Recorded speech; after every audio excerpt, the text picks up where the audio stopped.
Welcome to Discover Indie Film. I'm your host, Jeff Howard, and I think it's fair to say this is a podcast that was a long time coming. I've got John Gray with me. Hey, John. Hi, Jeff. And we have had a couple chats over the years because starting in 2020, you submitted 2 films to Sherman Oaks Film Festival, and I think you are the only person in 9 years of that festival who's had 2 films in one festival because they were both excellent. That was Household Demons and Exit Package.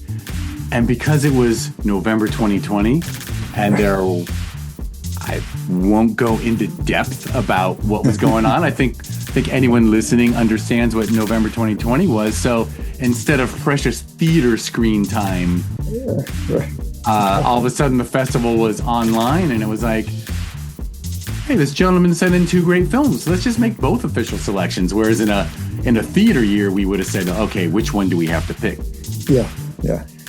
And as long as I mention COVID, I will give my disclosure to everybody that if my voice sounds funny, and I will do my best to mute all coughs. I don't know if I had COVID, but I'm sort of the end of 2 weeks of being terribly sick.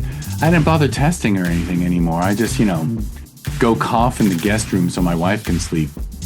But we had a wonderful Sherman Oaks Film Festival weekend before last.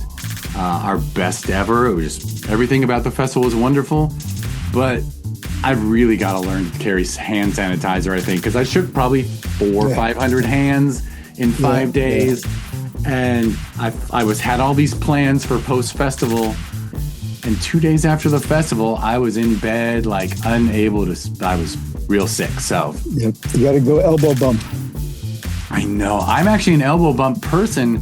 There's something about being at the festival that makes me throw caution to the wind. I guess. I guess I take that festival runner title too seriously, and I'm like, I've got to be nice. I can't look at anyone and go, oh, by the way, I don't shake hands. In fact, I'd rather hug than shake hands. My theory is when you hug, like your faces are actually not even facing each other, so it's safer. But anyway, so that's the disclosure. And, so I mentioned Exit Package and Household Demons so far. And then a couple years later, it's funny, in my mind, you're submitting films just like yearly. But I actually guess you take some time off here and there. But we also have the Unquiet Dead in our 2023 episode, where we were back in the theaters by then, so that was a really good one. Thanks.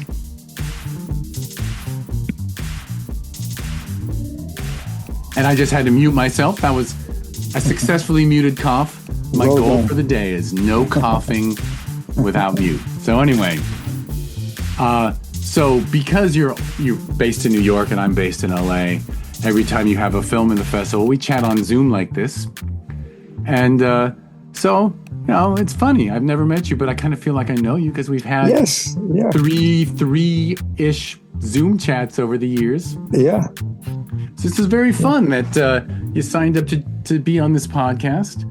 And I love it. And I guess, it's fair for me to say you're an unusual guest. Well, not an unusual guest, but you're an unusual festival participant. Because at the festival, most of our filmmakers are up and coming people, and you have this amazing distinction of being someone who's had a lot of success, and if I can speak for you, you're still making independent short films because you want to, just for the love of it, I think.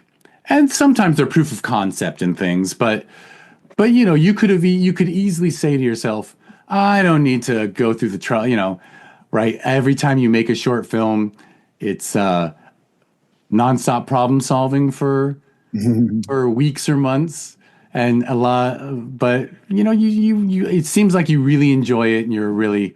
So I think that means that has always struck me as something very special, and I wish that more people who've had success in Hollywood would still embrace independence in creating art, even if it hasn't been picked up by even if a corporate board hasn't decided we're going to throw money behind this, that kind of thing.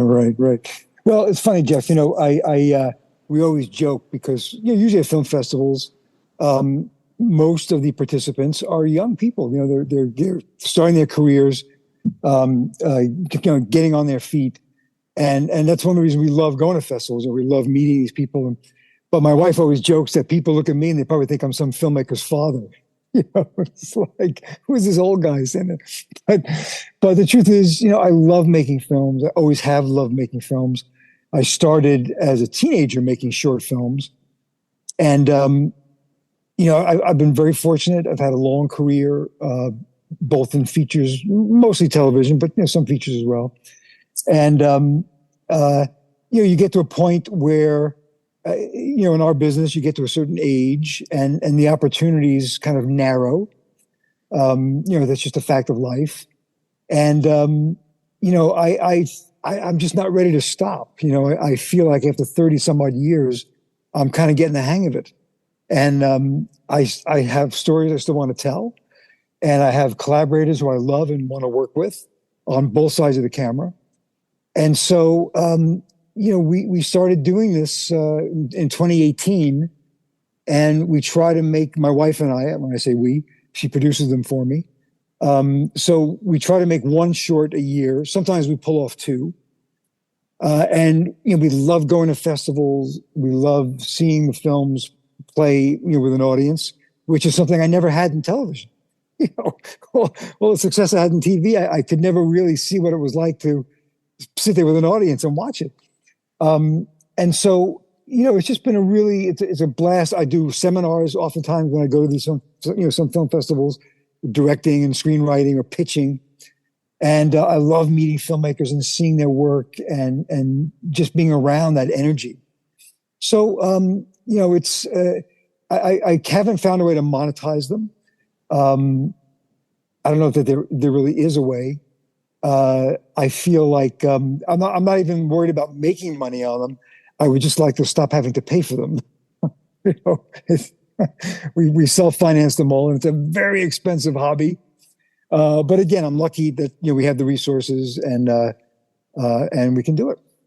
I would love to pile on and have a nice talk with you about the pain of hoping to break even. Needless to say, as the president of a nonprofit, because obviously all good film festivals are nonprofits. I know what it's like just to be like, okay, hopefully we'll sell enough tickets to cover the damn staff. I should not have said the word damn before staff. Right. Wonderful staff. Right. But let me jump back to because you mentioned you started making shorts in high school. So before, right. So as a younger person, did you manage to get your hands on like a Super 8 or Super 16 kind of camera as a young person, or were you a writer first?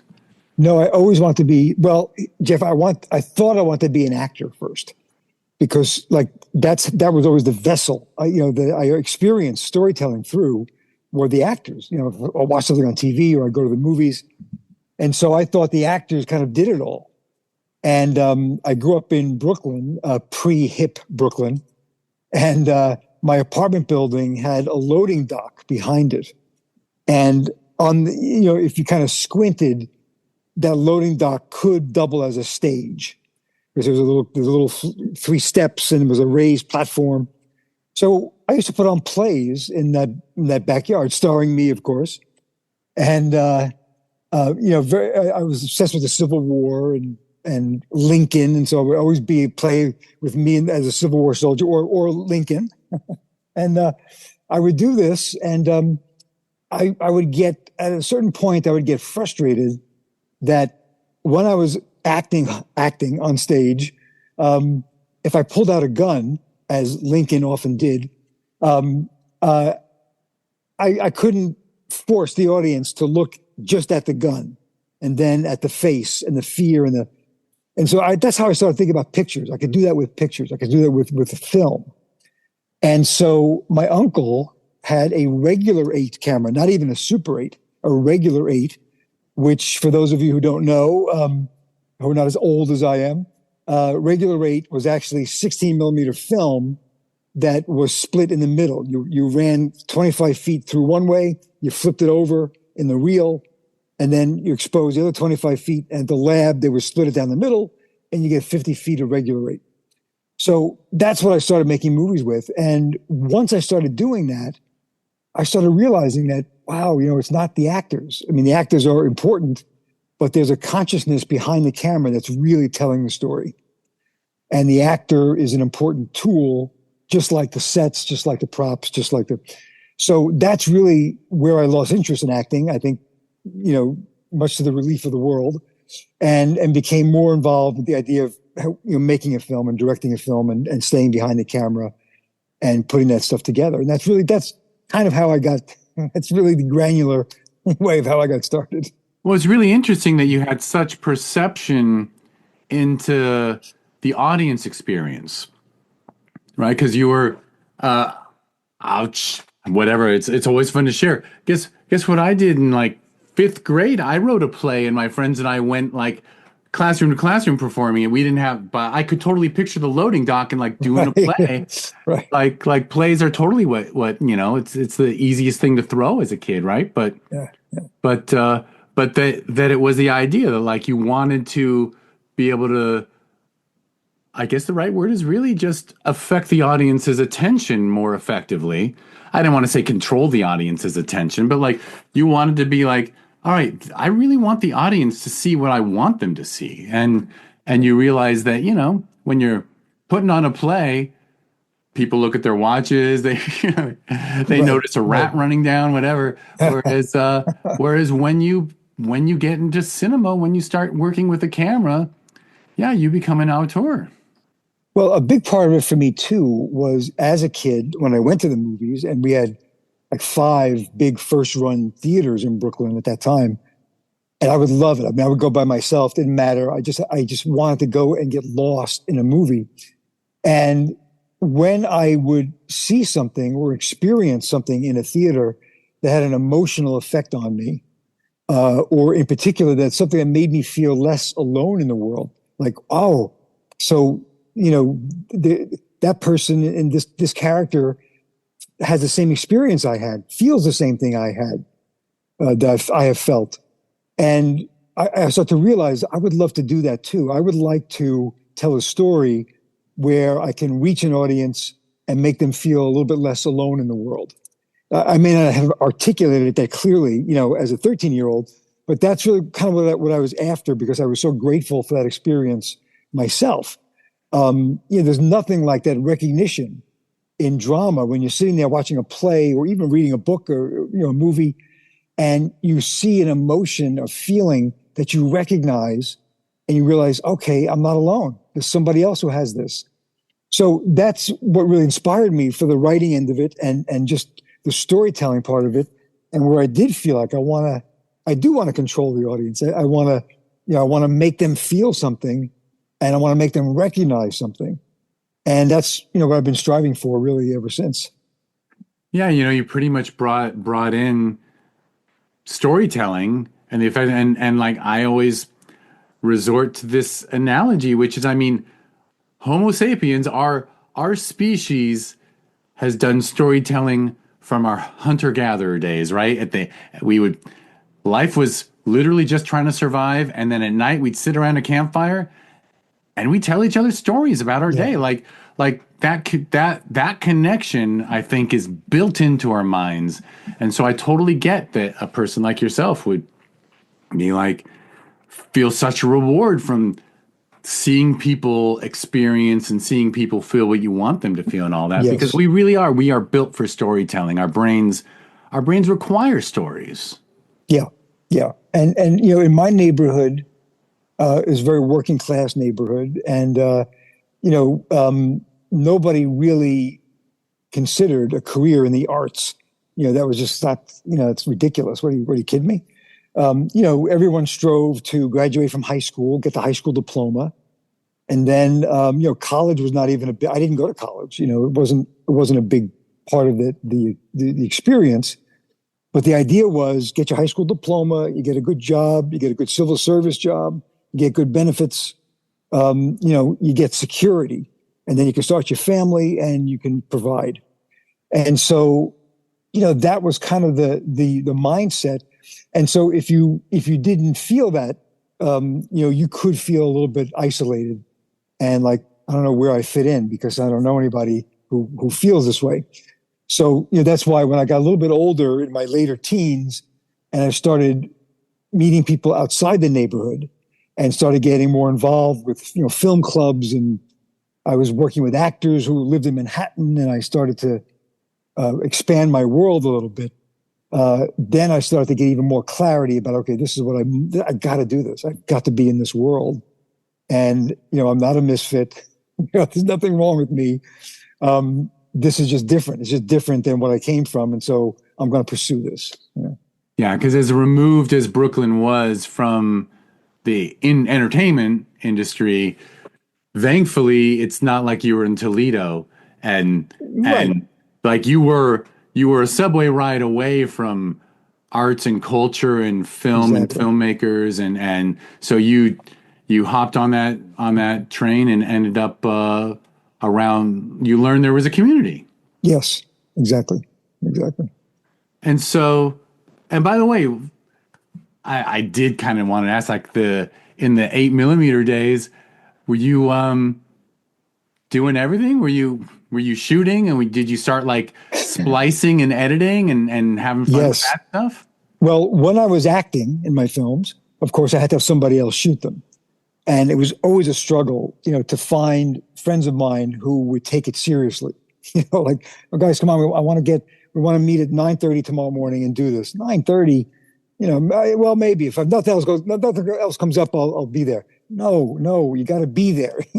So there's always that tug of war between the seriousness that I felt about making movies. Come on, we got to do this.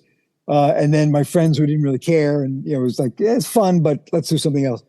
So when I finally gave up the acting part of it, then I would try to find actors to be in the films, and I would shoot them. And I also did all the editing and splicing, and just learned. I would buy books, I get books out of the library, and just try to teach myself because I knew nobody. I mean, I really knew no one who did this or had any knowledge to share with me until much later. Yeah, and I mean, and that was the era. I mean, but when I was growing up in the 70s, it was like there was there was just nothing for the public to learn about Right. this stuff, right? Like there was no the internet didn't exist, and there wasn't a film school times five in every town, like charging people to hand them a camera, like Right. like Right. yeah. So you had to be a real self-starter. Yeah, yeah. I mean, I was very lucky in that way too, because it also kept me out of trouble.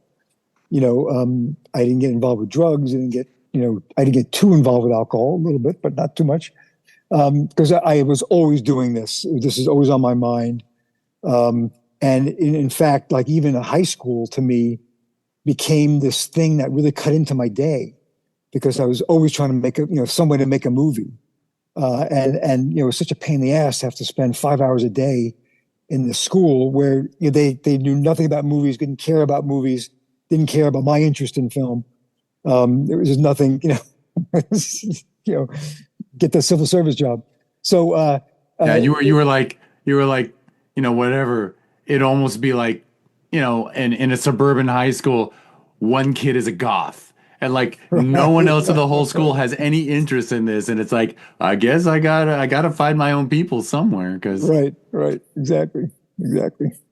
well, when did you so after high school and you started in with getting some books and doing the library and stuff, when what was the next step? Like, did you just thankfully, yeah, you were a bridge and tunnel away from Yeah, a fairly thriving, like, I know that like daytime television was dominated by New York back then. yes, it was. It was big.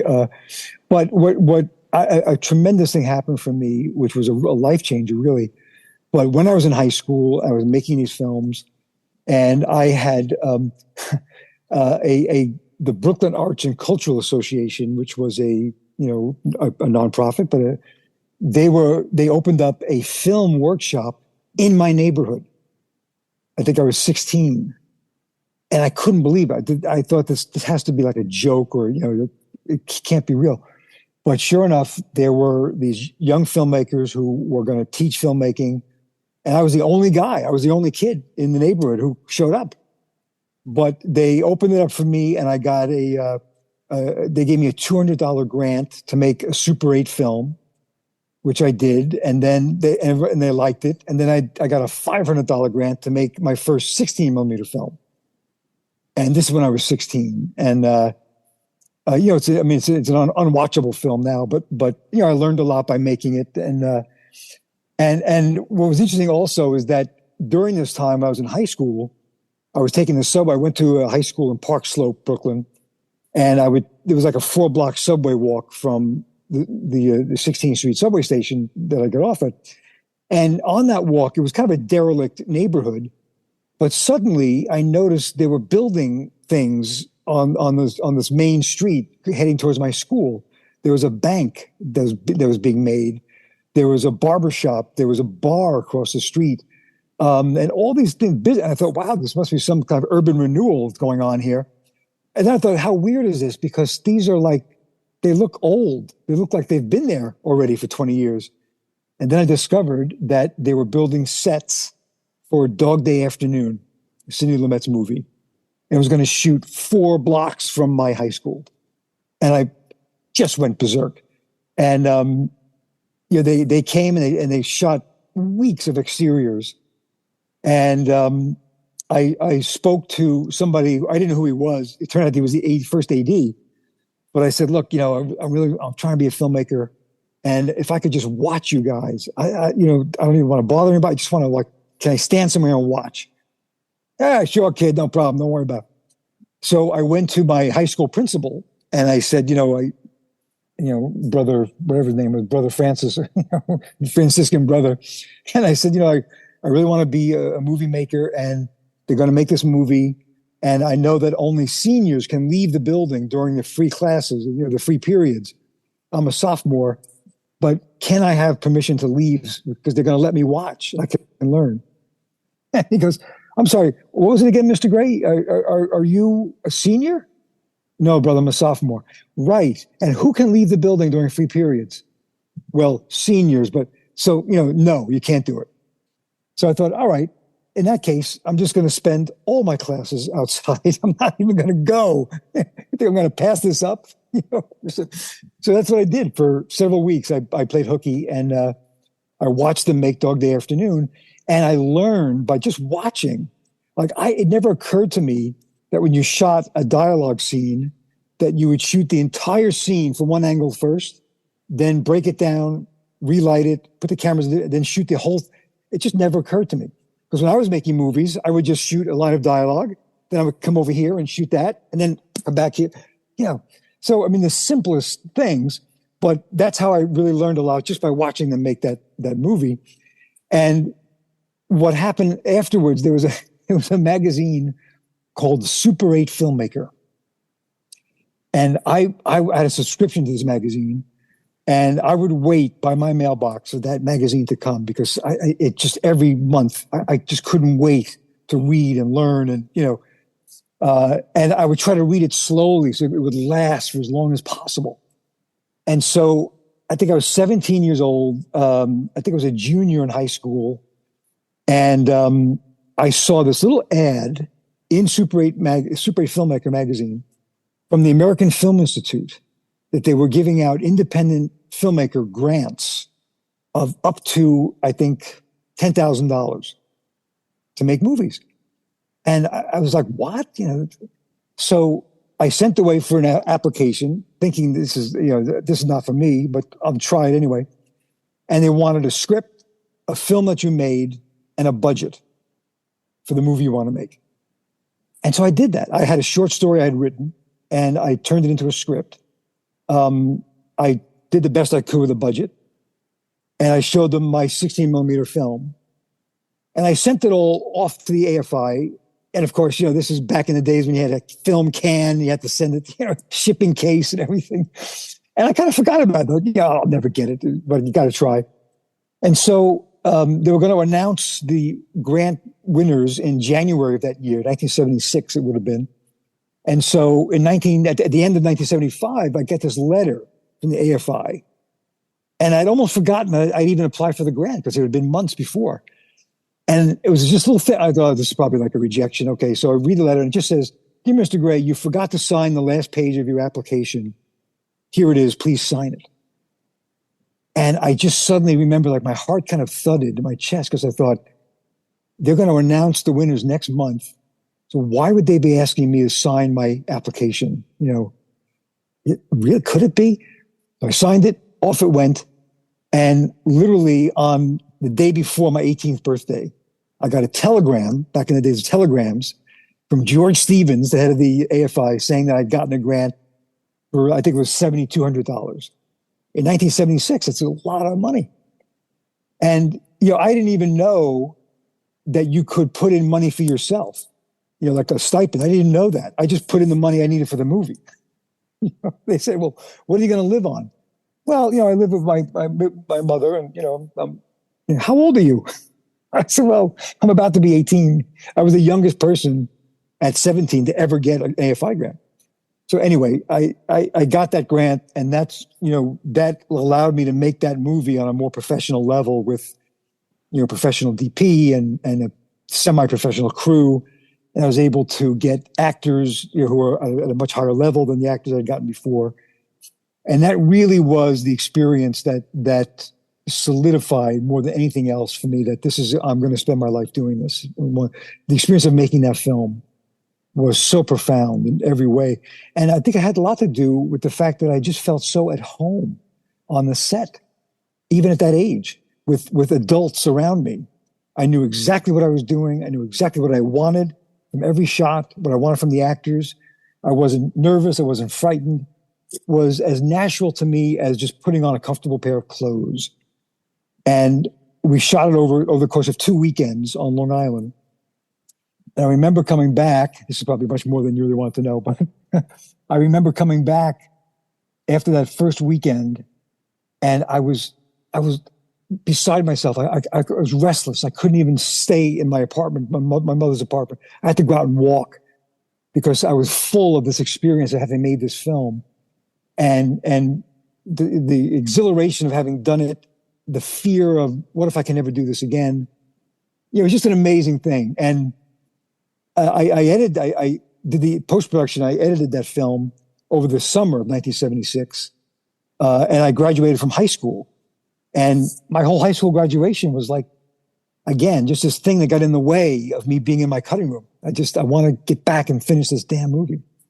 So that was really, that film itself didn't start my career in the sense that, I still starved for many, many years.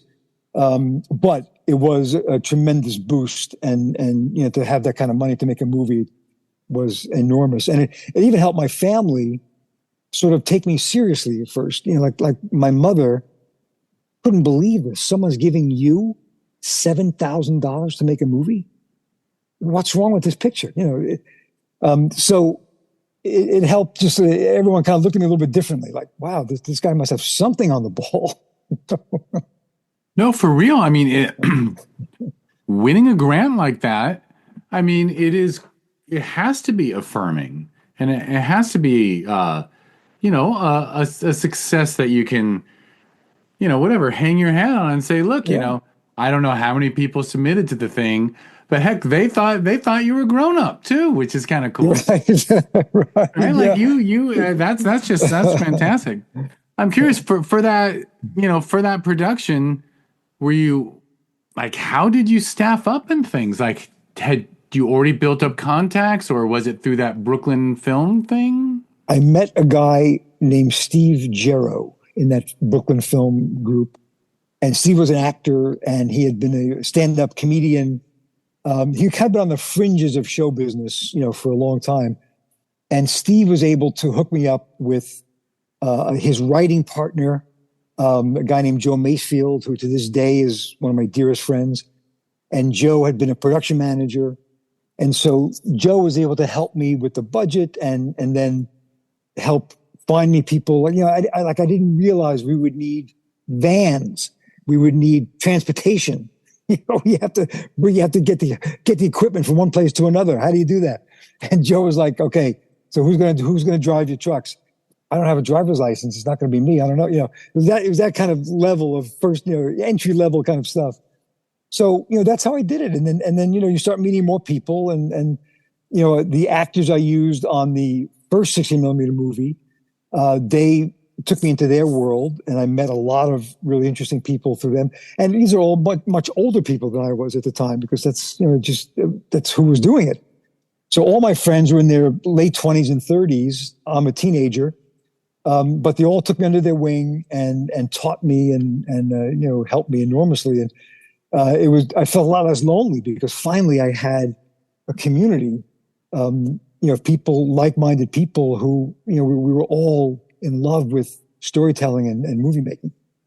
And I assume these people in their 20s and whatnot were more connected to like the TV industry in New York, or were they able to, did it lead to jobs and things, or? No. Most of them were, I don't want to say on the fringes, but they were fiercely independent. It was Yes. the, whatever, for lack of a better adjective, like the Cassavetes scene, like the. Well, not even that really. Like they were doing like industrials. They were doing, it was all on film in those days, a lot of the actors, of course, were involved in theater. So I met a lot of theater people, that way. But there were people who just had a freelance thing doing documentaries. I'm working on a crew on an industrial for IBM.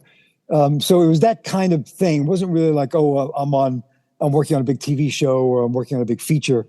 That was still like way out of reach for us. But I did meet people who had equipment, and what happened then was that I was in my last year of high school. I was trying to finish this AFI film,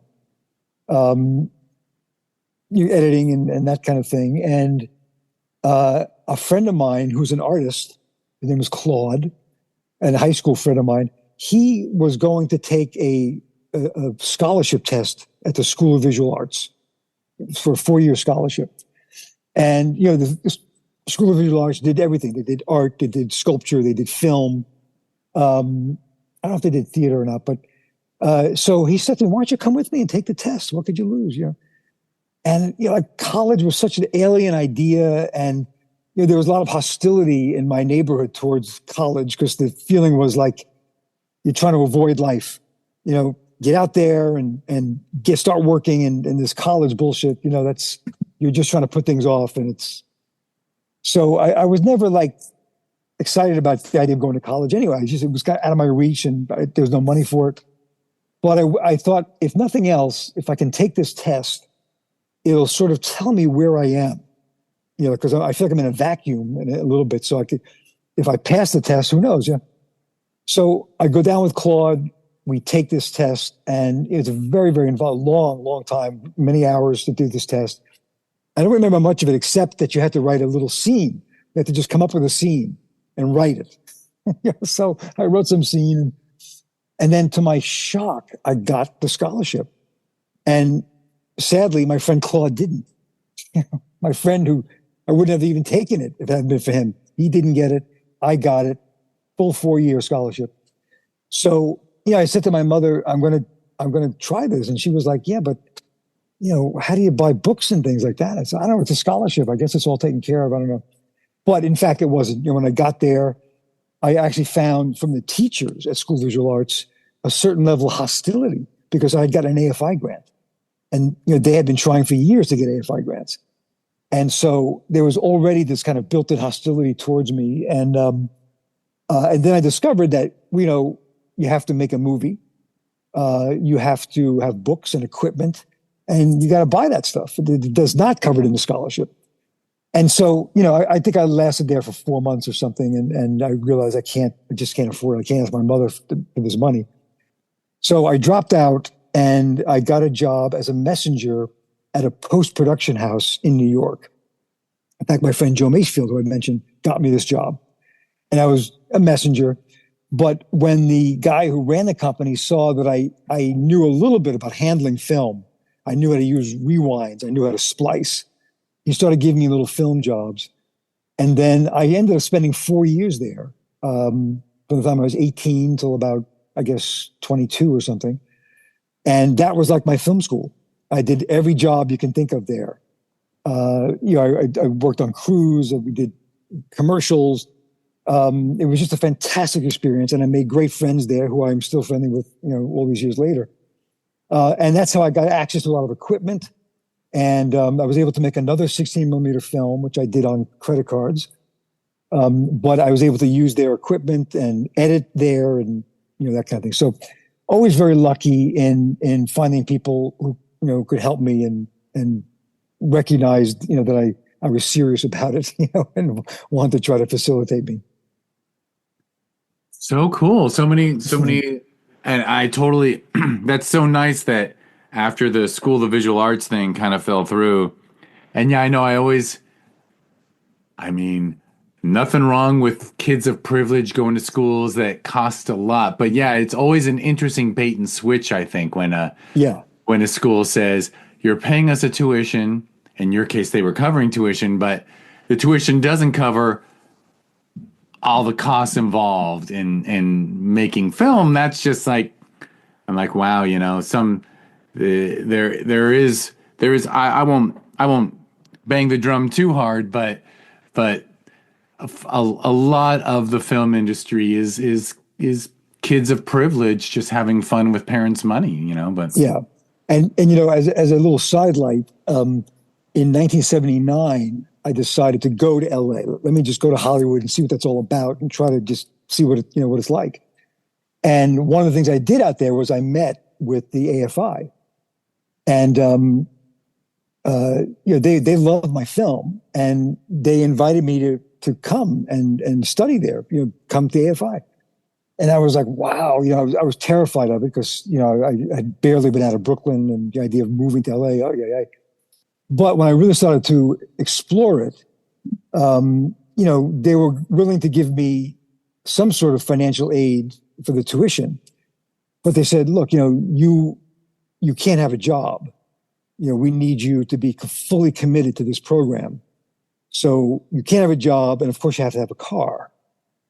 And so it started to kind of click like, okay, so this is like for Hollywood kids. This is for like the kids of studio executives, and this is not for schmucks from Brooklyn, and I doubt it's that way now, but in 1979, that's how it was. And so, I had a little bit of a cynical attitude towards the whole, college, university thing anyway. And I must say now at 66 years old, I regret not having had a college experience. I regret not having had a 4-year period where all I had to do was learn. I would kill for that now. Well, in some ways I'm having it now, maybe, I don't know, but I grew to really regret not having that experience, and I made sure my daughter did. I really impressed on her how important that was, not only for your future career, but just to be well-rounded and to expose yourself to different people in different places, and it's important. So I'm not advocating not going to college.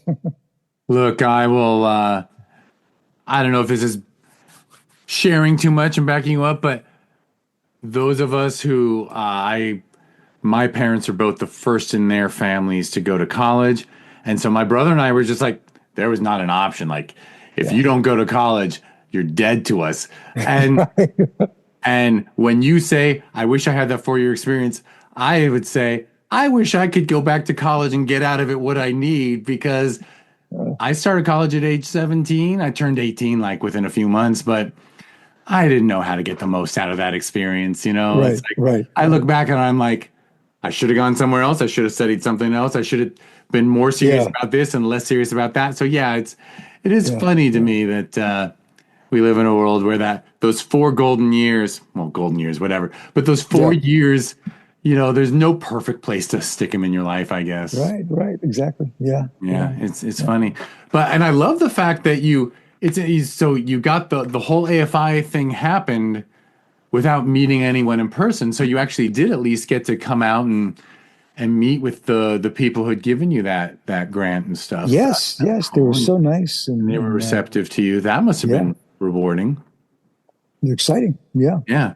But so then after I visit you, you went back and just you said you were at that company for 4 years where you got to Really, Yes, very honestly, that what you described with that company is what a lot of people, like some people go to the more tradesy film school right, programs right. where day one, they actually, you do pay tuition, but then they do say, here's all the equipment, here's the editing base, here's everything. Start, just use the equipment.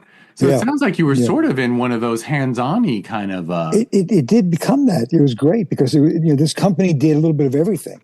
So one day I'd be syncing dailies, which is something that's not really even done anymore. In the digital age, but this, of course, is film. And I was editing, I was making trailers, editing trailers.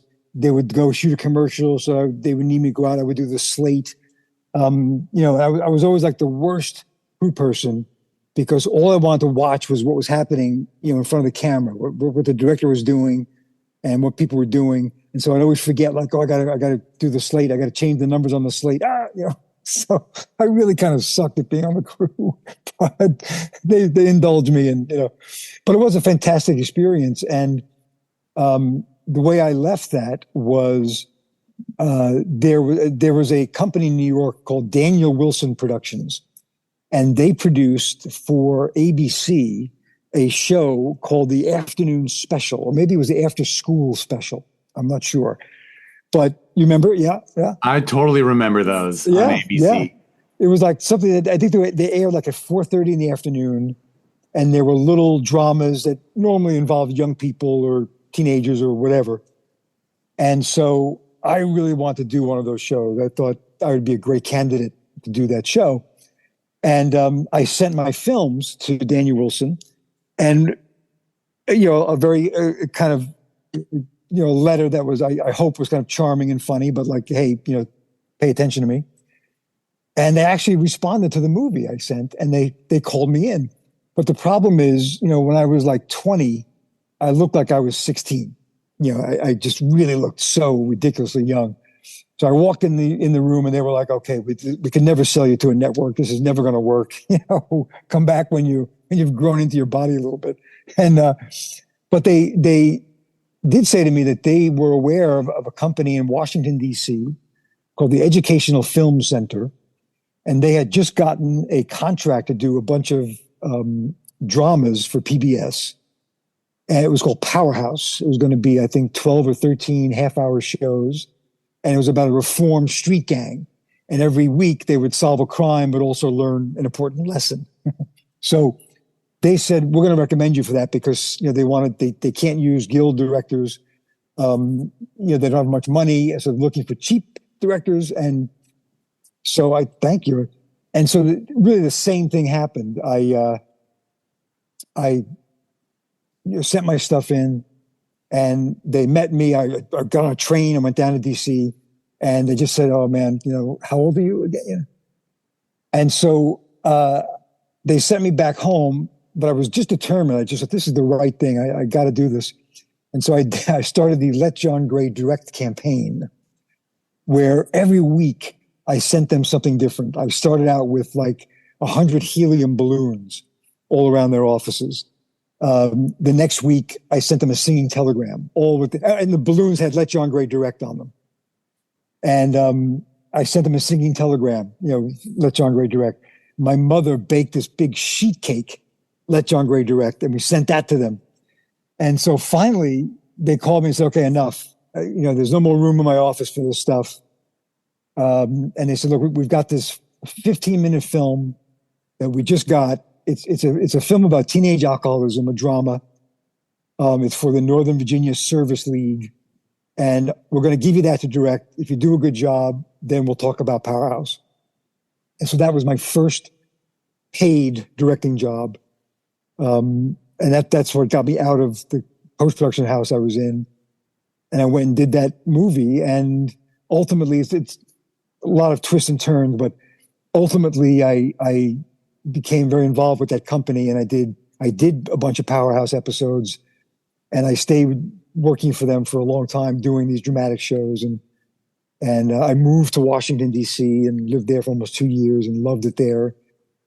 And when I was finished with that job and the movies were over, and I came back to New York, I didn't really know what to do. At least I had something to show of my work, but I just didn't know how to make money, and I didn't want to go back into the cutting room because I felt like I met so many people over the years in that environment who were, they were something else.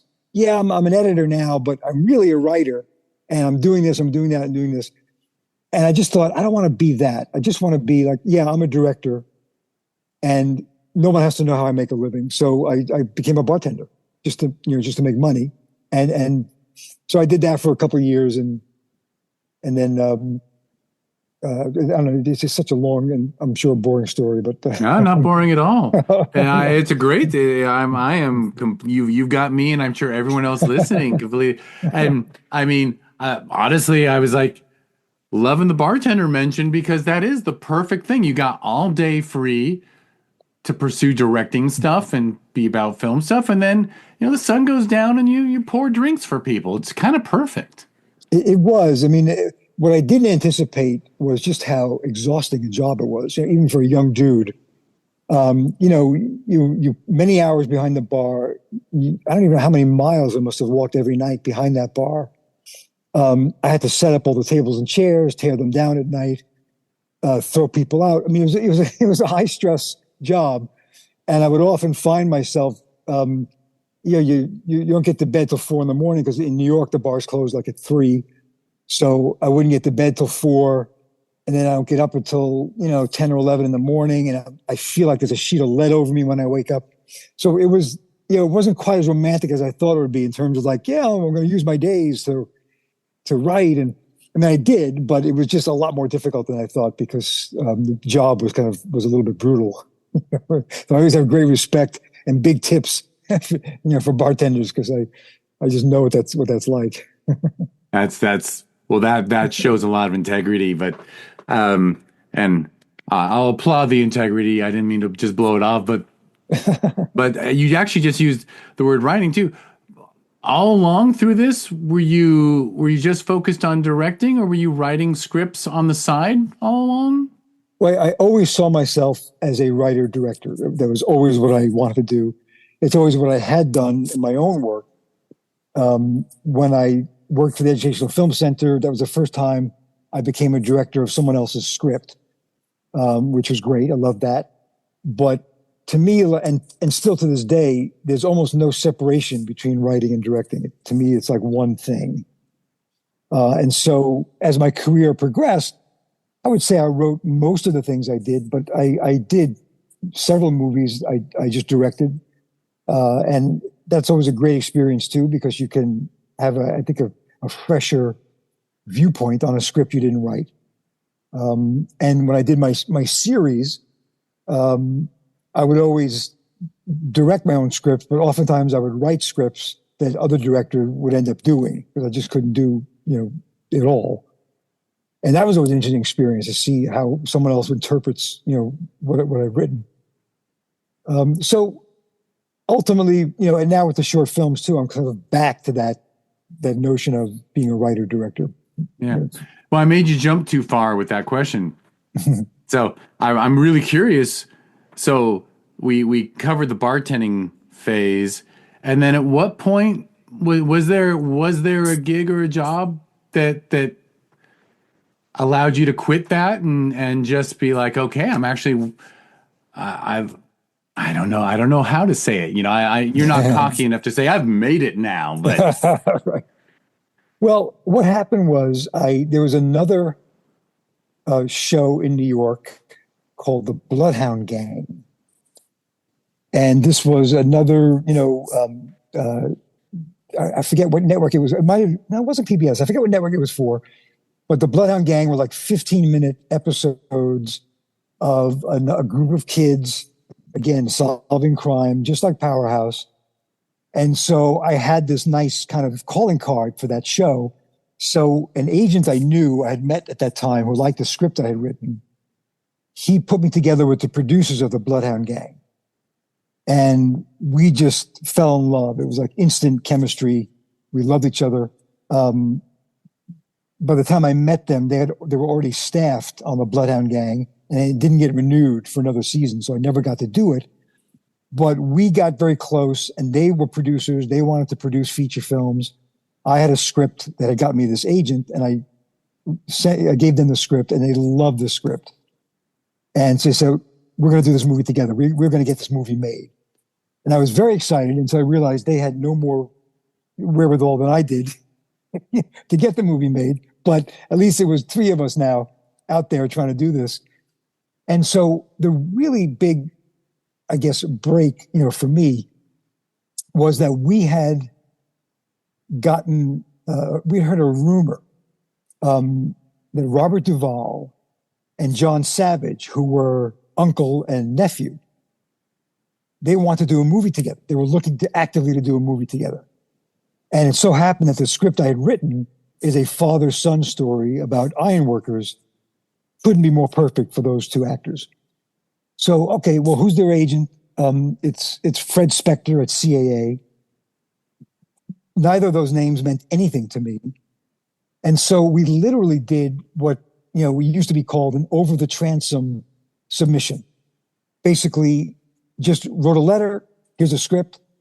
We think this is a great idea for Robert Duvall and John Savage. We were submitting it. Please let us know. That was it.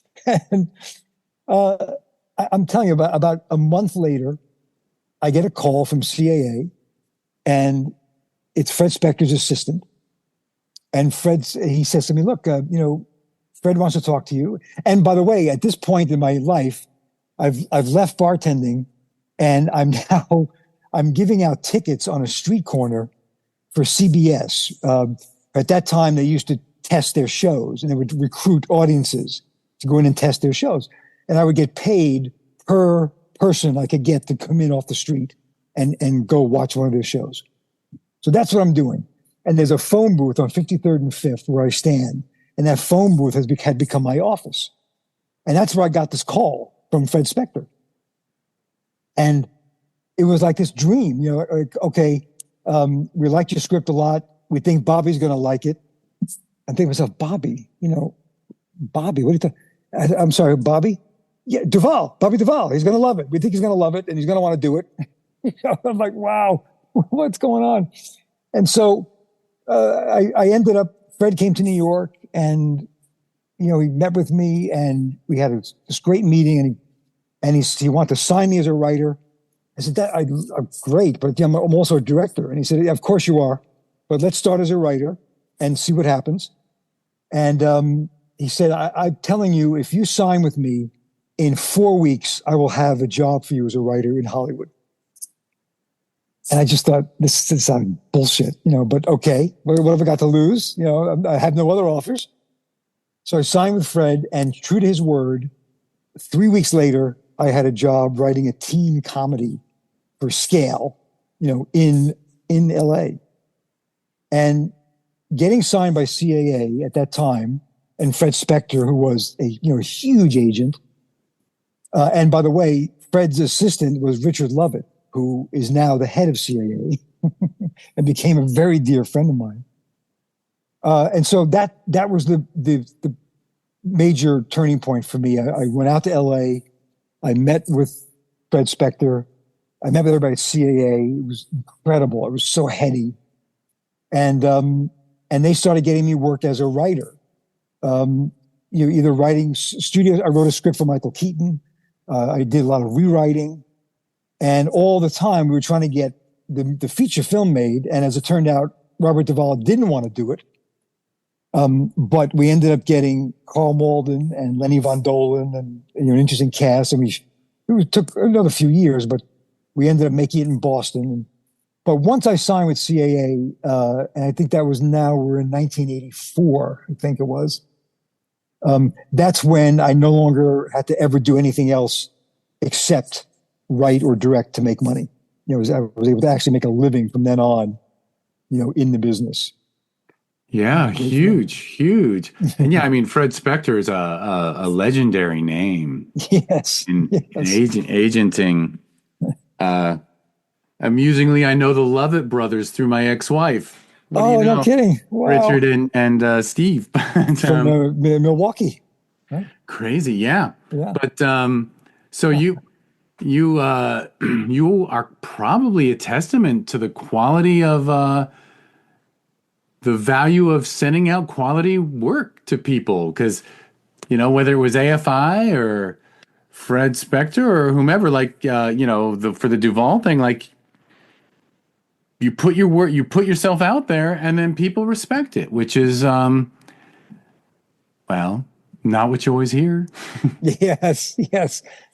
I think, Jeff, I always say that a lot of what helped me was just pure ignorance of, not really understanding how hard what I was trying to do was.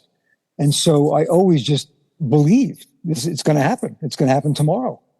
And, of course, years and years went by, but still, I always just thought, this is going to happen tomorrow.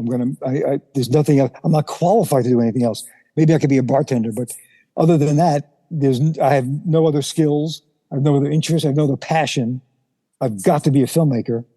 And I think that's what kind of drove me. It was just not so much fear, but the idea that I can't do anything else. So I better succeed at this. For sure. I'm going to starve. Sure. Well, it's fantastic. And so not only did you get the kind of agent who actually kept their word, which it's fantastic that happened for you. So pretty much from there, you were working in television, and you would move to LA at that point, you said? Well, I still had my place in Brooklyn, but I was spending a lot of time in LA. And every time I would come out there, they would just send me on meetings. I was meeting people, and it was all very heady. I was going to all the studios, and all these studios I had read about my whole life. Now I'm there. I'm at Warner Brothers, backlot. Holy shit. I couldn't believe it. And so, I was getting invited to screenings, and then I'd be at a screening and I would see people I would recognize because I had met with them last week. And, it was just this very, very heady feeling of belonging and excitement, what's ahead. It took a few years. I still, of course, barely wanted to direct. And I was still very hard to do that. I finally got that small feature film made, but it did not move the needle for me really at all in terms of my career. So it was another few years after that, and it was finally in television where I got the directing break that I've been waiting for, because CBS approached me with a script they wanted me to rewrite. And I had done a lot of that kind of work. And so I just said to my agent, I'd love to do this rewrite, but I want to direct it. If they want me to rewrite it, they got to attach me to direct it. And at that time, it was more difficult to direct a TV movie than a feature film. Because it was such a closed group. And, the budgets were so small, the schedules were so tight. They did not want to take a chance on anybody who wasn't tested. It was a catch-22. But they came back and said no. And I said, okay, fine, I pass. I'm not going to, I didn't need it at that point. I didn't need the rewrite. And I think that kind of like, wow, okay, they didn't expect me to pass. I just thought I would take it. So ultimately, they said yes. And I directed that movie, and it was very successful and very well received. And then, that was another big turning point. From that moment on, I was able to direct, anything I wrote, and there was no more struggle. And then I was getting offered things. Like I remember the first time I got an actual offer, I couldn't believe it. My agent called me and said, okay, so NBC called, they're going to send you the script and they want you to direct this and do a rewrite. And I'm like, what do you mean they want me to direct it? They want you to direct it. They're making you an offer to direct it. I said, you mean if I say yes, it's mine? I do it? Yes. That was the first time that it ever happened without having a fight or, have a three meetings. Yeah, you've literally spent most of your life saying, you had that brilliant campaign when you were younger, let John Gray direct. Like you were like, let John Gray direct, just like let him. And all of a sudden, someone is saying, we'd like to hire you to direct. Right. You actually had to pinch yourself. I still remember to this day, I was at MGM in a phone booth on MGM, on the MGM lot, and checking with my agent, and he told me, yeah, we just got this offer for you. And I couldn't get my head around it. I said, so wait, are you saying that there's nobody else they're considering? This is just, because, well, they'll consider other people if you say no, but they want you to do it. You say yes, you start tomorrow. I just couldn't believe it. And I Oh, so said it's no. starting the next day. So they just fired somebody. Well, no, they just greenlit it. And that then TV goes very fast. It's like, okay, we greenlit. Here's our start date. Let's hire a director. Got it. And so, and that those were that was a TV movie, you said, yeah? Yes, yes, I did many And TV so, movies. working in TV, doing TV movies, did that lead you to series work? I didn't do series till much later because I love movies and I was writing and directing them, which was unusual for a TV movie person at that time. There were very few writer directors in television. And so I really got spoiled because I would either pitch or get pitched a really juicy idea for a movie. And a lot of them were movies that would probably never be made as features because they wouldn't be big enough but they were still really great. We want to do a movie about the relationship between Dean Martin and Jerry Lewis. Great. We want to do a movie about the first submarine used in combat. Great. I'm in. We want to do a movie about the Lincoln assassination. Lincoln, back to Lincoln. Great. So I was doing all these juicy, juicy films, and it got to a point with the networks, particularly CBS. I did quite a bit of work with CBS. They would just kind of leave me alone. They would approve the script, and they'd approve a budget, and then we'd just go off and make the movie, and I wouldn't even really even hear from them again. Then we show them a cut of the film. They have notes. We fight. Okay, we figure out what the final film is going to be. So it was a delicious, I don't know, 14 or 15 year run where I just made one or two movies a year like that. Just kept it going, and I loved it. I wanted to do features. That was always at that point the holy grail was the feature film business, but they were very tough to get, and you really would have to be willing to put your life on hold because the whole development process of feature films could be years. And I was kind of used to, I'm writing a film. Here's the script. Got the green light. We start prep next week. And I love that. I didn't want to be waiting 6 months to. So I did, maybe I did 2 or 3 feature films. But I think my best work, I feel, was done in the television space, particularly for TNT and for those, those outlets. Well, particularly being given that kind of freedom never happens with theatrical movies. Oh yeah, no. Yeah. So you were definitely it definitely looked like a bit of a sweet spot there. Yeah, I had it good, and I had a my own sort of group of collaborators, people I work with and took with me from film to film, editors, EPs, production designers, and the networks just understood, like, okay, this is his team. No arguments, no, just go. Right. You were I'm forgetting that you were like a turnkey solution in a way. Like you had you were a production house as well as a director, and someone who they could trust to do a rewrite if it needed to happen. Yeah. And I think I think also that I was responsible with budgets, and I was organized. I didn't go over budget. There was never any drama with my films in terms of people walking off or temper tantrum.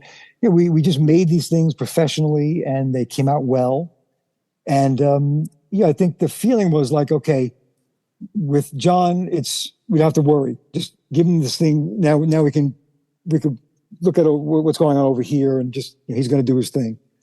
And I loved that. It was a delicious way to work for many years. Yeah, and not that it's terribly important, but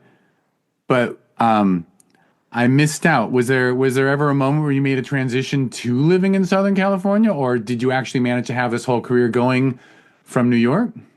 Well, I slowly but surely started to seep out to LA because more and more of the work was out there. I was doing more and more work out there. I never gave up my little apartment in Brooklyn. I ended up subletting it, and I ultimately never went back to it, but I still kept it.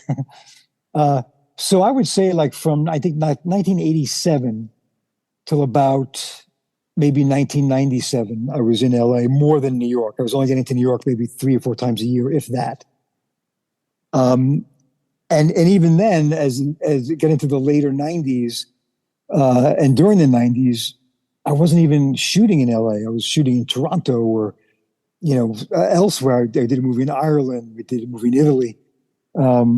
all over the U.S. It was very little being done at that time in Los Angeles. So I wasn't really in LA that much either, except for the post production. But when I did a movie about the Lincoln assassination, as I mentioned, for TNT, and that came out really well. They were very, very happy with that movie, and they sent me another film they wanted to do about the Civil War submarine, and it was Ted Turner's favorite project. He was desperate to do this movie.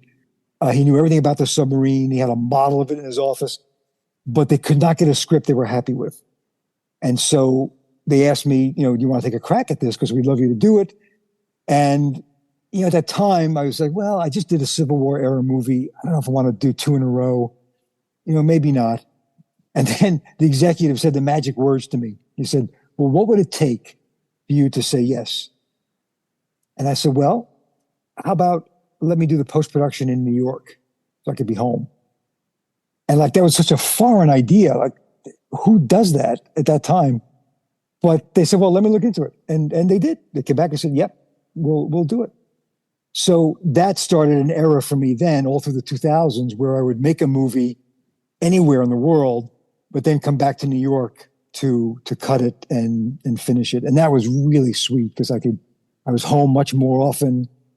And I love New York. I mean, I'm mad about New York. And I don't hate LA, but I really love New York. And it was great to be back home, for that much time. I don't know. Home is home. It's hard to be home. Yeah. Very cool. And it's funny, I actually do have your IMDb up. So as you're naming things, I'm like, oh yeah, so you did the Lincoln one, and then I can see the submarine, and the one that comes after the day Lincoln was shot is the Hunley. So Right. yeah, I'm following along the timeline. my memory is still intact. Yeah, your memory is fantastic, better than mine.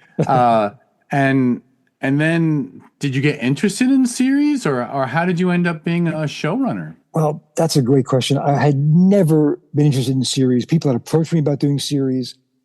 And I always thought, it's the same characters every week. It's the same locations every week.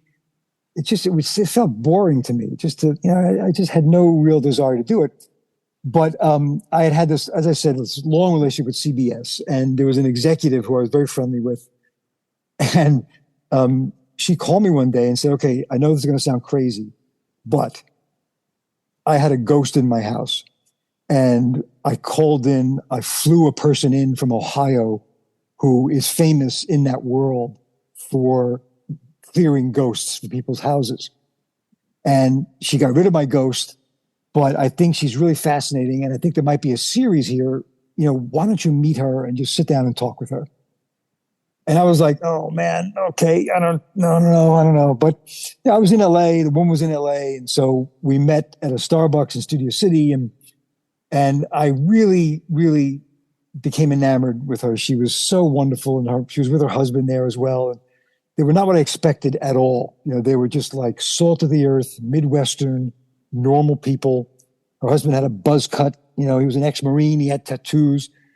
And Marianne, her name was, she was just so sweet and wonderful. And so I just started talking with them about what she did. And her gift was that she could see dead people who were stuck, who were earthbound, who had not crossed over, had not been able to cross over. And she had the ability, so she said, to make them cross over, get them to cross over. And so I said, I see the dead all the time. The dead are just around me all the time. I said, so right now, for instance, here in the Starbucks. She said, yes, there's 3 dead people here right now. Okay, well, tell me. And she starts telling me, well, there's an older woman standing over there, looking over that guy's shoulder. It's probably his mother. And there's somebody over here. And I was just so struck by the dramatic possibilities. And in fact, that scene ended up in the pilot of Ghost Whisperer. And so when I drove away from that meeting, I thought, man, I love horror. I've never had a chance to do any horror. I love gothic horror, and I love emotional, character-driven drama. So is this a way to do both? Maybe this is a great opportunity. So I called CBS back and said, yeah, I'm in. I want to do this. And of course, I never thought it would go because I knew enough about series to know that it's a super long shot. But I thought, well, I've never written a pilot. I'll write a pilot, see how it goes. So I wrote the pilot, and to my great surprise, they bought it. Yes, we love this pilot. We're going to make it.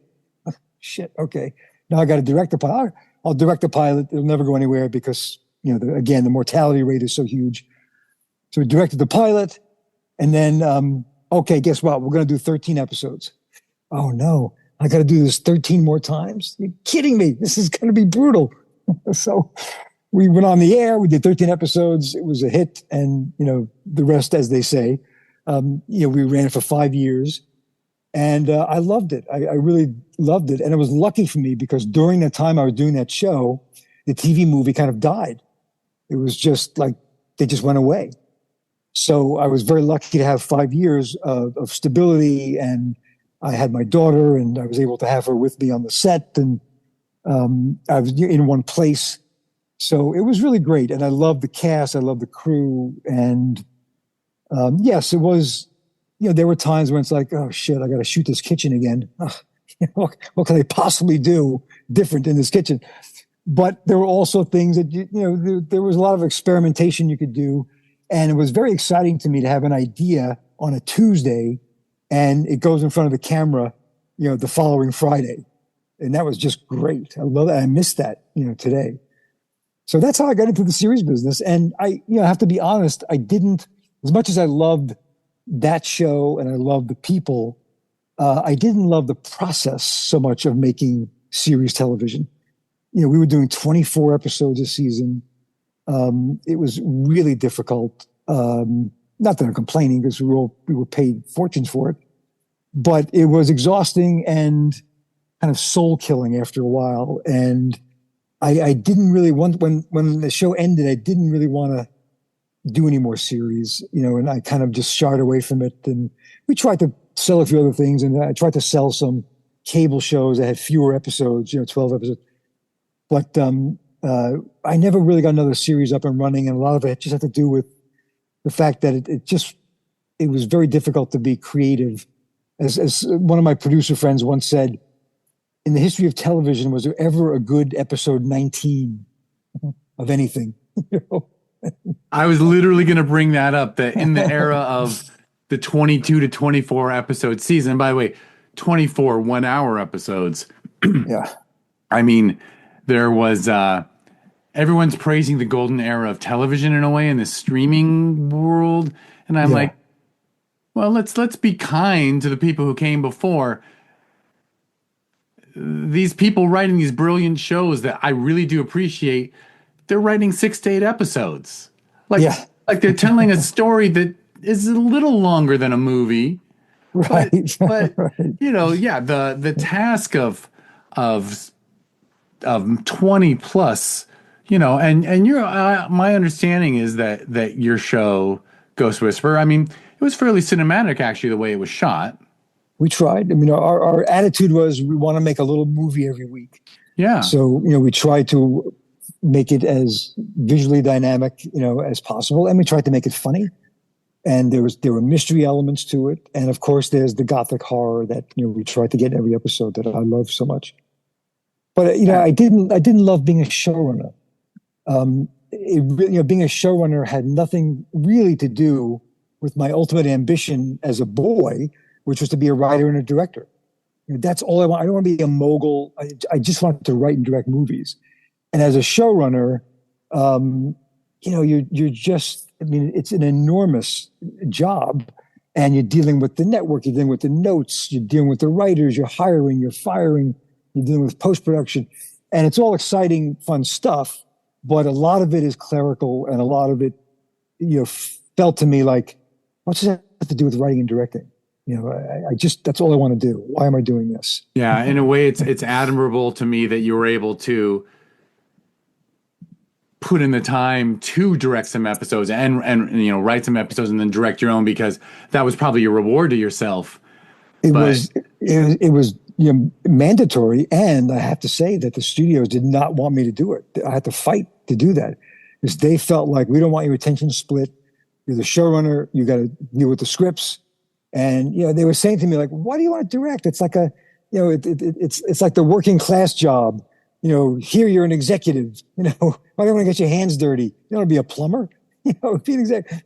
No, exactly, I want to be a plumber. So I thought I would direct 4 episodes a season, and it was a fight every season to get to do those. But I just finally said, guys, this is a non-starter.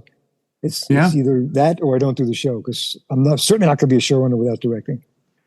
Hey, another part of your story is that you've at key moments you have stood stood by your guns and said, no, if I'm going to do it, I need this or I'll walk.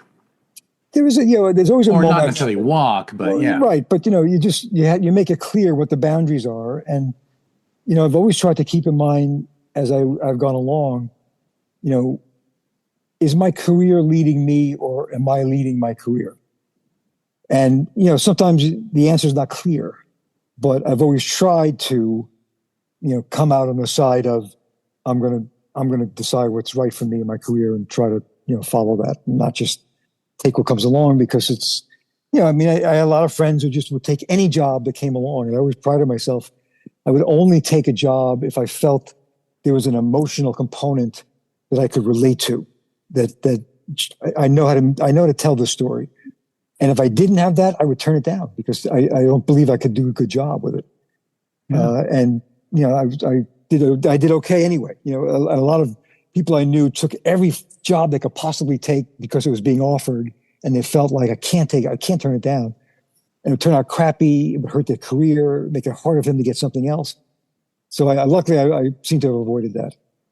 Yeah, for sure. And so you had 5 good and challenging years. Lord knows, showrunner doesn't get to sleep much either, right? Because right. the list of problems that you're responsible for, my God. It is funny that we have the term showrunner, because it is funny that it's like the director of the film or whatever, the producer. It's like it is an executive position, and it's like being CEO of a TV series, really.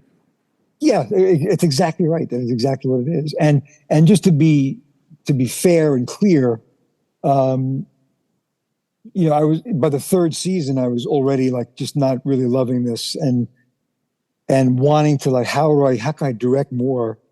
And so we brought in another executive producer in the 3rd season, PK Simmons, who was awesome, just a great guy, smart and super talented. And the idea would be that I would work with PK in season 3. We do it together. And then in season 4, he would take it over. And that's what happened. And then for season 4 and 5, what was great for me is that all I had to do was write and direct those 4 episodes a season. And consult. I would consult with the scripts and help them out and rewrite a ton of scripts. But I was no longer the guy in the hot seat, dealing with the network notes and all the other stuff. And that was pretty great, I have to say. And so PK took a huge load off of my shoulders and did it brilliantly. He did a great job with the show, and I was free. Yeah, you absolutely prioritized your needs, man. That's superb. And then so once it was all over, did you just no pause? You do have a very working person's philosophy. Well, there was a movie that I had written back in the 90s. It was sort of a dark coming of age story, and I had tried many years to get the script made. And in fact, the script for the movie got me a lot of meetings. It got me a lot of work. But I would sit there with the executives and we would say things like, John, I love the script. I loved it. I'm telling you, I cried. I just thought it was great. This is going to get made, not by us, but it's going to get made. And so I did a lot of that for years and years and years. And then around the last season of Ghost Whisperer, 2 things happened. One is that I had money, I had substantial money for the first time in my life. And because the one thing about being a showrunner is that, they kill you with work, but they also make you rich. So you can't complain too much. So, and also we had this, technical revolution, this digital revolution, where you can make movies now digitally. And believe it or not, we did Ghost Whisperer on film all 5 years. We did post-production digital. But so I took out this script and I rewrote it. And I thought, like, what's the least possible money I can make this movie for? And my daughter still goes to college and, we still eat, but I can just I can pony up this money and do this. And that's what we did. We did the film. It was called White Irish Drinkers. It was set in 1975 Brooklyn. It was very much about my own growing up. And we got Stephen Lang and Karen Allen and Peter Wiegert and a very exciting young cast of actors. And we shot it all in Brooklyn, 17 days. And it was a great experience because I use a lot of people from my TV life that I'd known for all those years. And it was sort of like, using all that training of how to do things efficiently and productively, but still good. And we were able to use all those skills on this little movie. And so that's what I did right after the Ghost Whisperer ended. We did that film. And in fact, I think we were still shooting Ghost Whisperer when I did that movie. But, so I did that film and we had a fun, very small release, 25 cities, and didn't make much money or anything, but I was so glad to have made it. We had a great film festival run. We premiered at the Toronto Film Festival, which was a great experience. And then, then things slowed down a little bit because, like I said, the TV movie business was dead. And, during the time I was making Ghost Whisperer, I had sort of fallen out of sync with all the people I'd worked with in the movie world before that. So I didn't really have a camp of someone who called me, "Hey, John, come over," And so I did a few more movies for TNT. I think I did a couple of movies for the Hallmark Hall of Fame, which, not to be confused with Hallmark Channel. The Hallmark Hall of Fame really did some super high quality. They were sort of like the HBO of the network world, not in terms of subject matter, but in terms of the money they spent and the quality of the cast they could get. So I did a bunch of those, and then I directed episodes for friends of mine.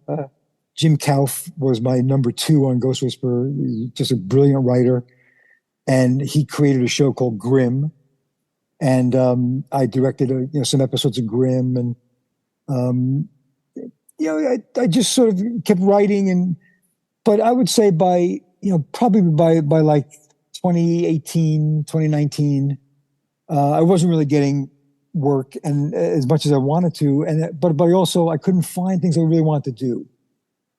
There was just nothing really that kind of interested me, and the things that did interest me I couldn't get because they wanted some young shiny person to get it. I understood that, so that's when I kind of turned back to these short films, and kind of back to my roots, back to being, let's put on a show. And, but the difference now, 30 some odd years later, is that I kind of know a little bit more, and I was able to draw from all these brilliant people I worked with over the years to come and help me and shoot them for me and production design them and edit them. And I use all my sound people. And so, anyway, that's sort of that's kind of, nice. We have I did a short film. I don't know if this played at Sherman Oaks, but it was called The Third Defector. I did it in Paris. It was a spy thriller in Paris. It did. I believe we did have that one. Yeah, I think so too. Yeah, that one was really fun. That was a blast in every possible way, making it everything. And so there's some interest now from Warner Brothers in making a feature version of that as like a Netflix or an Amazon show. So we're working on that, and I've got a couple of other projects out there. I'm really not pursuing anything in the series world anymore. Although if one of my friends called me and said, "Hey, come and do an episode," I would absolutely love to do that. I've written a novel. I wrote a horror novel, which got published in 2022. And I just finished another novel now, which we're trying to get out there and get on the market. And so, that's sort of my life now, is basically making short films, writing novels, traveling to film festivals when I can. with my wife, who, as I said, produces these things with me, and I'm trying to pass on a little bit of the knowledge, whatever I have, trying to, pass it on a little bit. No, And it's it's fun. excellent. It's excellent. It's funny. I might have to correct myself because it's possible that what I said in the very beginning about theater time, Third Defector and Unquiet Dead might. I think we might have shown Unquiet Dead that year because I even though I saw Third Defector and it was well good enough to be an official selection, I can't remember if I might have even said to you, which one should we do, Unquiet Dead or Third Defector? I I can't think remember, but I know we showed but Unquiet Dead in the theater. yeah, I remember, Jeff. I think that you said you needed to go with the shorter one, because of your own That time totally restrictions, checks out. You're so and, right. and and that's something I always tell filmmakers who get like upset when they don't get into a film festival, or they get. And I said, man, there's so much stuff going on that you don't even know about. That's nothing to do with the quality of your film, but it's about, what kind, maybe there's four of the films that are kind of like yours, all equally good, but you can't have four of the same kinds of films. Maybe, your film is 22 minutes long, and that means they can't show four other short films. They're like, so I get that. And I always try to, spread that around a little bit. Like, hey, don't take it so personally when the festival doesn't take you. Look, I appreciate you because Lord knows a lot of people take things personally and it's like, hey, this is art. It's subjective, Yeah. And I have the wonderful and difficult job of, we have a selection jury that I'm on, so I have a vote, but we all rate the films 1 to 10, and when you get 700-800 films and you have room in the theater for 60, when you sort that spreadsheet from Yeah. top to bottom, Yeah. it's not like magically there's 60 films that are perfect and 740 that aren't. Like, no, it's anywhere from 45 to 85. It's, Yeah. yeah, and that's where length might come in or, Yeah. other Yeah. things. But in general, it's funny. I I have a little philosophy, which is anyone who writes an angry letter, we get angry emails when we send Mm. out the official selections. And people are like, "You didn't pick my film. You probably didn't even watch it." And I'll just say, "Actually, I just looked. 11 jurors watched it. They liked it. Other things we gave higher ratings to. If you'd like a free pass and come watch our lineup, you are welcome to come and see what we selected if you think we're ignorant and fools." You know? So far, 2 or 3 people have said yes, and then Yeah. they Yeah. never come. Right. Right. But because I, whatever. But it is so 5 minutes ago, I was going to say, was it the White Irish Drinkers Festival experience that made you realize, oh, I can make shorts and take them on the festival circuit and sort of plug into that community? It wasn't really. I mean, we did have a lot of fun on this festival circuit, what I was drinking, but that was back in 2010. And so what got me into this was in 2018, I was trying to get a horror movie made called The Desecrated. And my manager suggested, that I do a proof of concept, just do a scene, do a 5-minute scene, and oh, great idea, great idea. So I did that, and the initial, the idea behind it was just going to make this film, and it's just to show producers and possible financiers, and that's it. But it came out really well, and it was like a 7-minute little horror movie, all shot in a morgue, and almost no dialogue. And we got such a great response to it. And my good friend Ken Aguado, who's a producer friend of mine I've known for many, many years, Ken was the one that said to me, "You should be entering this into film festivals. This would do great in film festivals." I said, "Really?" "Absolutely." And so I started doing that. And sure enough, it started getting picked up and started getting awards and then I just kind of went, then I went crazy and I entered into everything that I could possibly enter it into. But that's what really started it. And then I wasn't even going to them because it didn't seem like it made sense for a 7-minute film to go travel somewhere to. But we got into the we got into two festivals one year, not with that film, a different film. It was SCAD, Savannah, and Sedona. And I think it was SCAD who said, like, okay, but you've got to commit to coming. We're not going to show you film unless you come. And I was like, oh shit, all right, okay, well let's do that. So I hadn't been to Savannah, so let's do that. And it was a fantastic experience. I mean, I loved it, and I realized it's not just about my film; it's about seeing all the films that are here and meeting these filmmakers and sharing stuff, and that's what. So then I started thinking, like, yeah, I want to go to these festivals as much as I can possibly do it. And Sedona was the same thing. I just fell in love with Sedona, and I do seminars there, and I've been there every year since 2018. And SCAD has turned down every single short film I've made since that one. Just that one they took. I don't know what it takes to get. It's funny. I've never been to that festival, but I can say Savannah I was only in Savannah once, but I really thought it'd be a good place to live when I visited. It's wonderful. Wonderful city. You have to be okay with the heat, which is a problem for me, but it is a beautiful city and the people are great, and that festival is really wonderful. Yeah.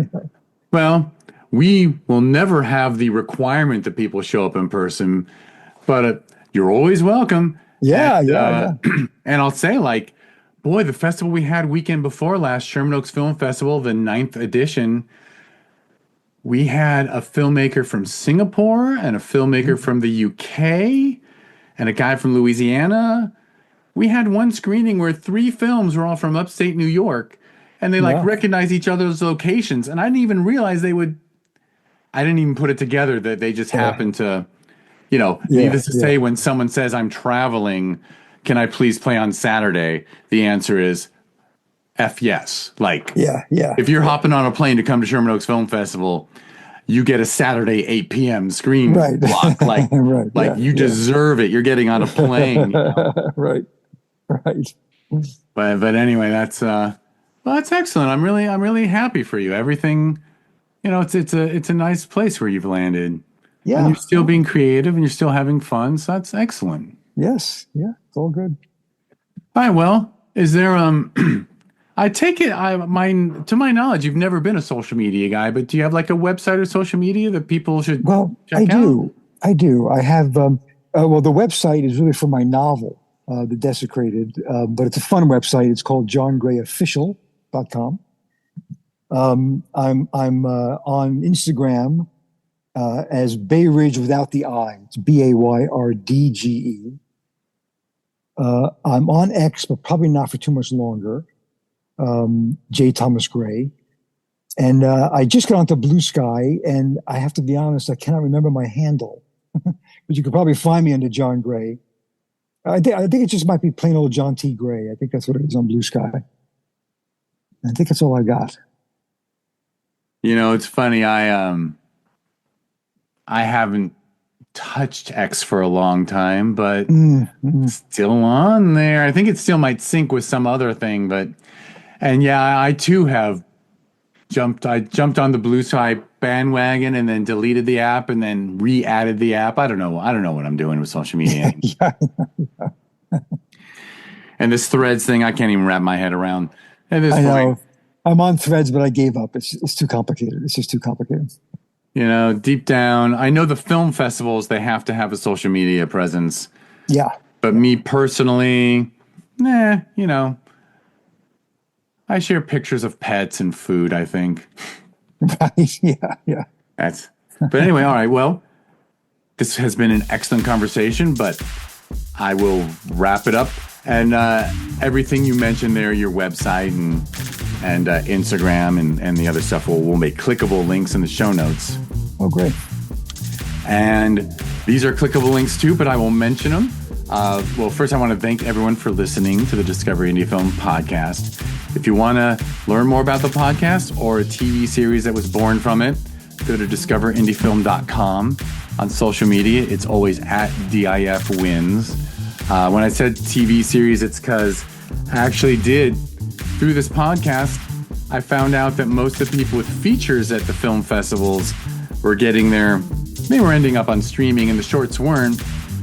And one of the feature people told me how there's this Amazon Prime Video Direct thing where you can pretty much load your own content. And I said to a bunch of short filmmakers, hey, you want to put all your shorts together and we'll just call it the TV series Discover Indie Film? And they said yes.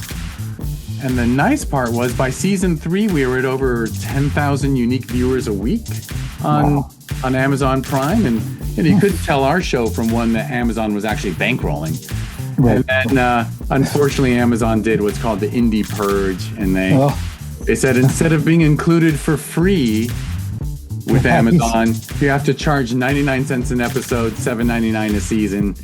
So, pretty quickly went from 10,000 people a week to like under 100 a week. So, yeah. And then I got greedy and I made season 8 all dance films. Oh, wow. Huh. And then Amazon sent me a message that said, we're not going to license this season. Oh. I was like, wait a minute, 7 seasons in, and now season 8, I get a little too artsy and you just say no? Right. Honestly, I don't know what's going to happen if I'm going to be able to get another season 8 up because I don't know. But anyway, so that's Discover Indie Film for people to learn about it. We mentioned Sherman Oaks Film Fest a bunch of times, and it was just 2 weeks ago. You can learn about that one at ShermanOaksFF.com. It's at Sherman Oaks FF on social media. It's Sister Festival that we hold every June. Same team, different name. That's Film Invasion Los Angeles. People can learn about it at filminvasionla.com and at filminvasionla on social media. And the last thing is, just like that TV series, I don't know. I get emotionally invested in people's work and I want to help them out.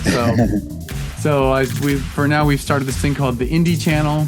It's a smart TV app, so it's on Roku, Amazon Fire TV, Apple TV, Android TV, and people's smartphones. And that app is a streaming app with all independently produced content and mostly shorts, but there's some features. And, it's a bit of a passion project. And oddly enough, we have sort of a socialist vibe with it where instead of people being paid for clicks or views or completions, every filmmaker with a film on the Indie Channel gets an even split of half the gross receipts. Just not net gross, because many of us have dealt with what net turns into. Right, sure. So it's funny, I had a friend who worked in cable once say to me, oh, you guys screwed on net, so you won't do it. Right. And I was like, yeah, you're right. But, we're trying to do things the right way and see if it works. So if people want to learn about that, just go to indiechannel.tv, and that's where it is. John, thank you so much. You bet. Thank you. And after this, the episode after this one will be you answering the 4 questions for this podcast. But I will just thank you and thank everyone for listening. Thanks, Jeff.